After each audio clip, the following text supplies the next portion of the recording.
Test read through of Through the Eyes of Another Pony.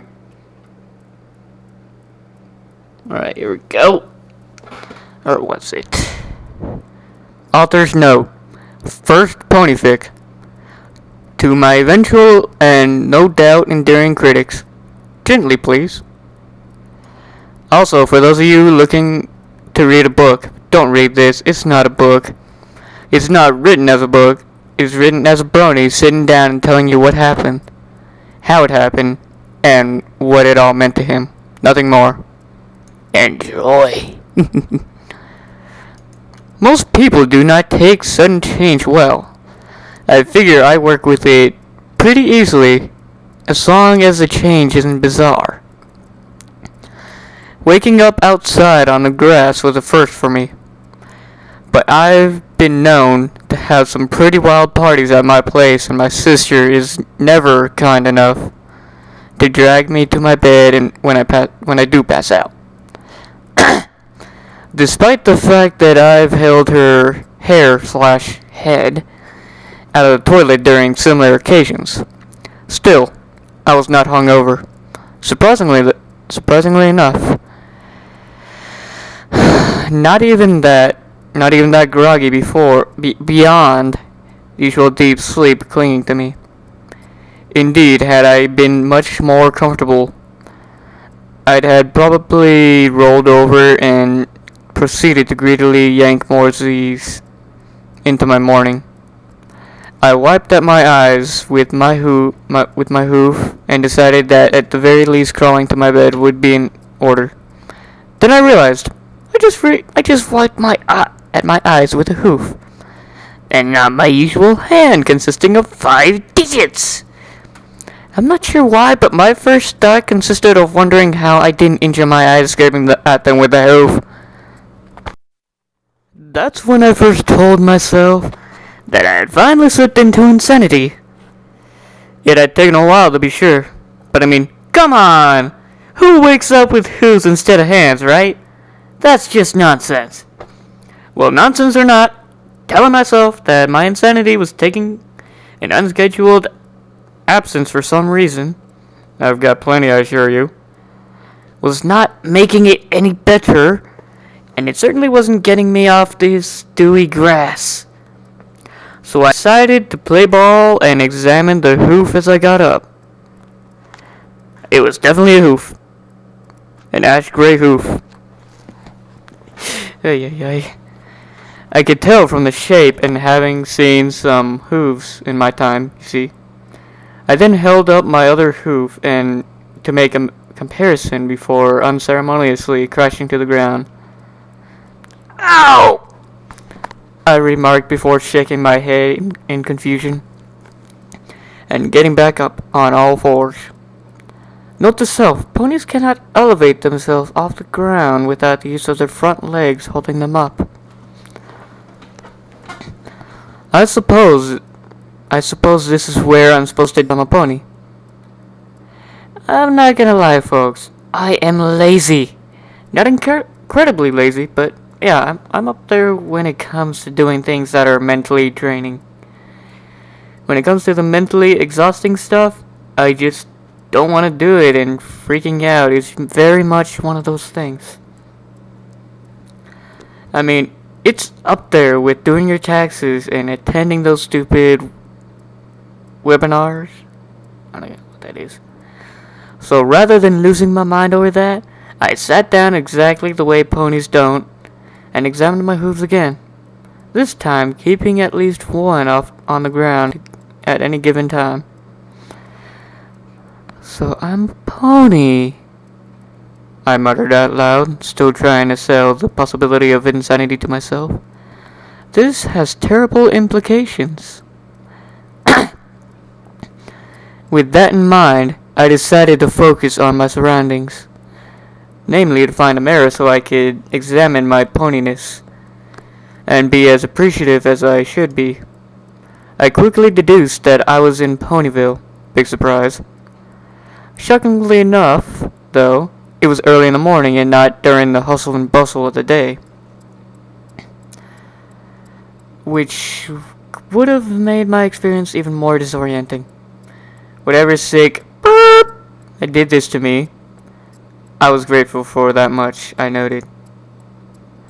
Orienting myself further, I realized that I was actually in the town square where all the Phillies and Colts set up shop. Good. Some familiar ground. That's when I had that feeling you get when you realize that you know something you shouldn't. Such as the landscape and geography of a little girl's TV show. I kinda giggled in an internal fashion before finally shaking it off and putting on my serious face. Okay. Perhaps I should do something sensible and go see Twilight, the voice of Pony Reason, I mentally suggested to myself. That's when the first epic battle took place. See, I'm a yin and yang sort of person, deep down. There are two parts of me at war at all times. And because they're so evenly matched, I normally come off as a bland person when first met. For future reference, we will call these halves laughter and stoic. I'm not even going to bother explaining what they represent since it should be quite obvious. So, back to this battle that literally caused me to sit in Ponyville Town Square for nearly 7 minutes and do absolutely nothing but stare into the distance like a lunatic.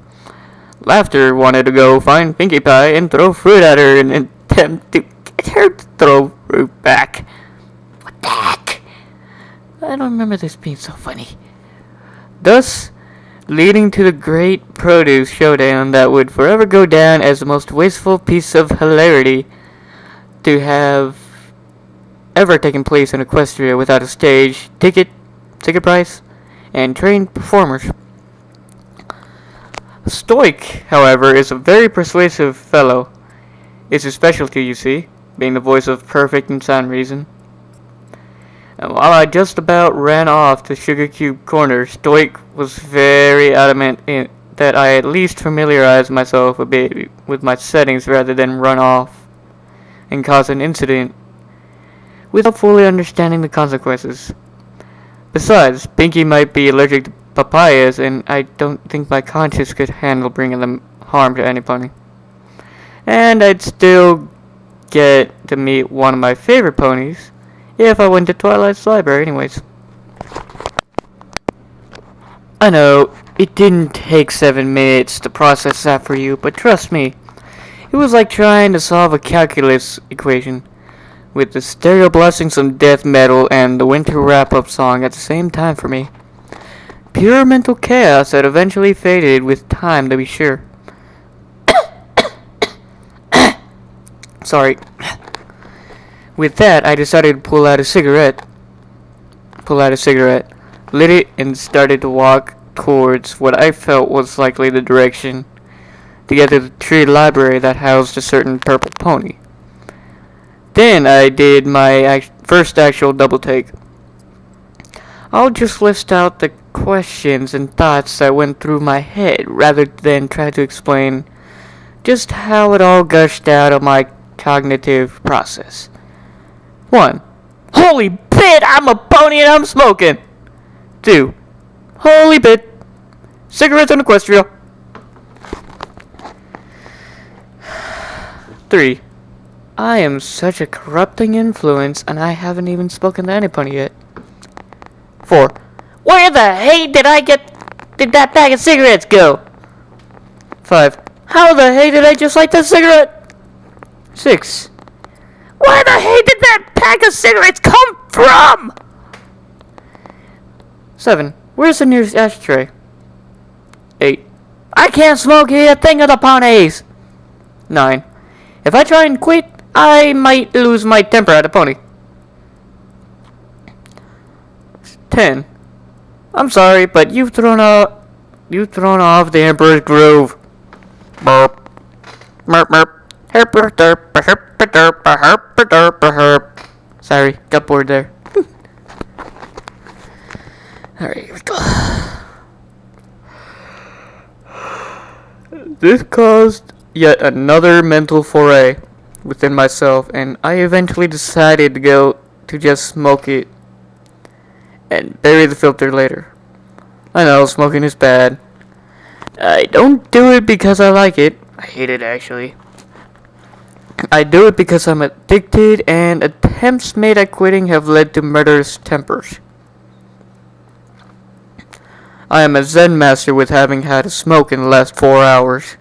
But without them, I devolve into something hideous and generally not fit for human society, much less pony society. I don't know what it's called. I just know that scientists refuse to do a study on the matter due to how dangerous it would be. And no existing grant is willing to shell out that kind of hazard pay. Continuing on, I looked around at my cartoon surroundings in the earliest of dawn lighting and wondered how the physics worked. I've seen ponies pick up paintbrushes with a single hoof before, and then I remembered Spike yanking a gem out of a body pocket once. Maybe that's where I put my cigarettes. I decided to give it a try, and just randomly attempted to pull the box out. Worked on the first try. I'm still not sure if this excited me or angered me. But sure enough, in my ash gray hoof was a silver and cayenne box of Marlboro Smooth 100s. Whatever that is. Excuse me. I started going to another breakdown over this, but I realized those were extremely tiring and time-consuming. Thus, I decided not to. Marlboro.